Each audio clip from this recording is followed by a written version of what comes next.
TV Perú Mundo.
Hay muchísima expectativa, sobre todo en América Latina, por esta doble canonización que sucede por primera vez en la historia del Vaticano. En la Plaza San Pedro del Vaticano ya se empieza a vivir la fiesta de la canonización de Juan Pablo II y Juan XXIII.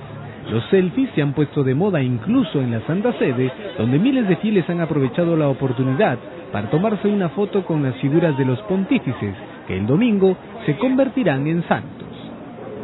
El lugar tiene capacidad para 250.000 personas, por eso la Municipalidad de Roma ha puesto en marcha un gran dispositivo para atender a los peregrinos que ya están llegando de manera masiva. Los cuerpos de seguridad se han intensificado desde el 13 de abril, Domingo de Ramos.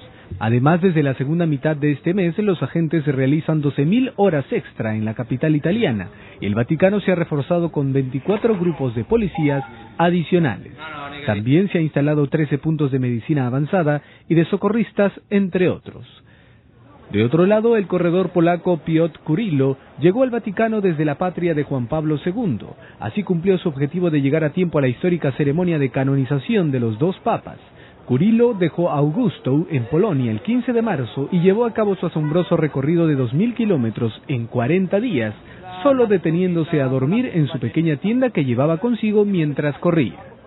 En tanto, en América Latina, argentinos y mexicanos católicos tienen gran expectativa por la canonización de Juan Pablo II. Por ejemplo, los miembros de la Misión Católica de Polonia en Buenos Aires han mostrado un monumento en honor al ex líder de la Iglesia Católica, además de otras reliquias que pertenecieron al Santo Padre. En la Ciudad de México, los fieles se han reunido en la Basílica de Nuestra Señora de Guadalupe, patrona de ese país. Los visitantes pudieron ver recuerdos del Papa peregrino, así como una escultura de cera a tamaño natural de los restos del Papa dentro de una urna de vidrio. Así es, y se puede entender la expectativa que hay en América Latina por esa doble canonización, ya que la gran mayoría pues de fieles vienen de esta región del mundo, pero sobre todo es esta decisión que es el nuevo Papa Francisco quien decide esta canonización de hacerla en primer lugar doble, por primera vez en la historia, y sobre todo personajes tan distintos, ¿no? Es una manera, yo creo que es una, claro, hablan de una maniobra, ¿no? Claro que es un proceso que ya venía de antes, pero efectivamente de hacerlo al mismo tiempo es un claro mensaje del Papa que quiere de alguna forma reconciliar, unir a sectores conservadores de la Iglesia que se sienten identificados con Juan Pablo II y sectores más progresistas que se sienten identificados con Juan XXIII. Y entonces, bueno, digamos que es una acción política, si se quiere, de parte del Papa, ¿no? Del Papa Francisco. Claro, y además, con todas estas exposiciones que ha tenido Francisco, también es una manera de decir que reconoce también la labor que han tenido ambos papas, ¿no? Juan Pablo II ha dicho, por ejemplo, ha agradecido al pueblo polaco por el don de Juan Pablo, ¿no? Hay que destacar, creo también de muchas críticas que hubieron que tan rápido iba a ser convertido en santo, ¿no? Bueno, Juan Pablo fue un papa, para empezar, el hecho que fuera un papa polaco, o sea, no italiano, después de décadas, después de, creo que, no sé si eran 200 años, en fin, no recuerdo la cantidad de años, que no hubo un papa no italiano, fue ya un primer digamos, un primer elemento a destacarse. y después que fuera un papa que venía detrás de la cortina de hierro, ¿no? de la zona de influencia soviética. Políticamente fue sumamente importante, ¿no? Tanto así que hubo un intento de asesinato contra él que, según parece, fue urdido. El complot fue urdido por servicios secretos de Bulgaria, ¿no? Que pertenecía al bloque soviético, ¿no? Entonces, sí, bueno, es un papa sumamente importante que ha ejercido una gran influencia y, claro, también controversial por posiciones sumamente conservadoras y porque, se le acusa.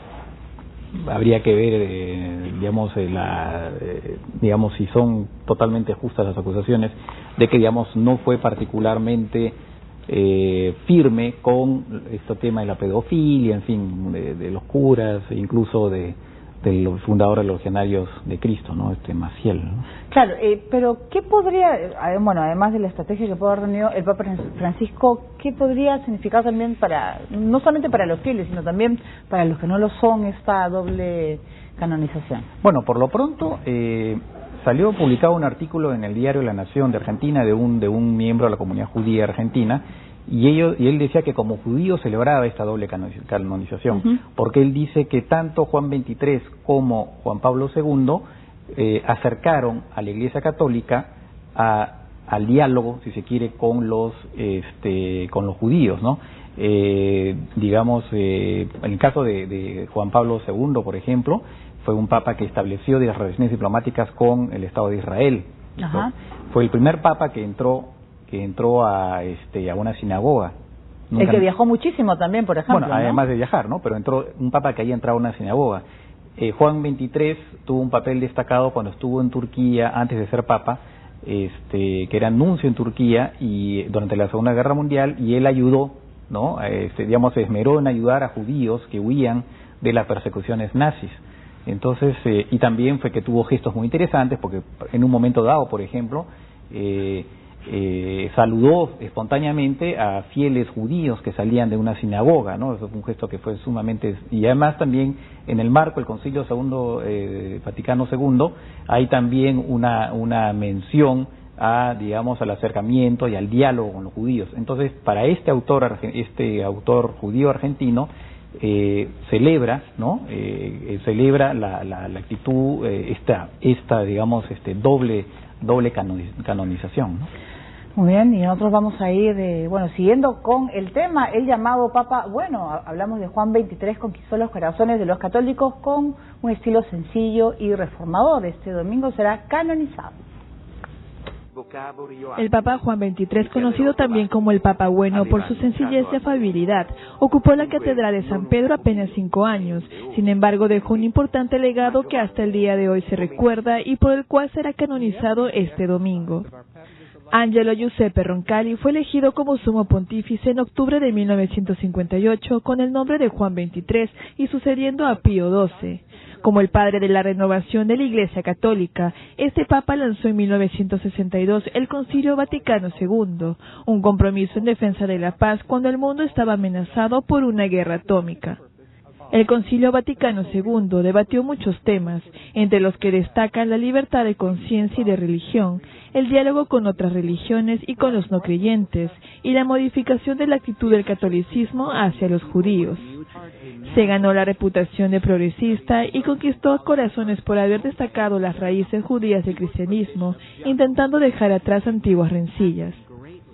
Precisamente durante el conflicto mundial ayudó a salvar a miles de judíos de la persecución nazi en Hungría, lo que ha sido reconocido por importantes organizaciones semitas. Fue beatificado el 13 de septiembre de 2000 por Juan Pablo II, quien decidió de forma poco tradicional que el Papa Bueno sea canonizado, aun sin que la Congregación para la Causa de los Santos comprobara que había intercedido en algún milagro. Ahora, luego de 14 años, las preparaciones de último minuto están en curso en el Vaticano y el mundo se ajusta a presenciar la primera ceremonia de canonización de Juan XXIII y Juan Pablo II. Muy bien, vamos a recordar a Juan XXIII. Angelo Giuseppe Roncalli fue el Papa número 261 de la Iglesia Católica, y hay que destacar que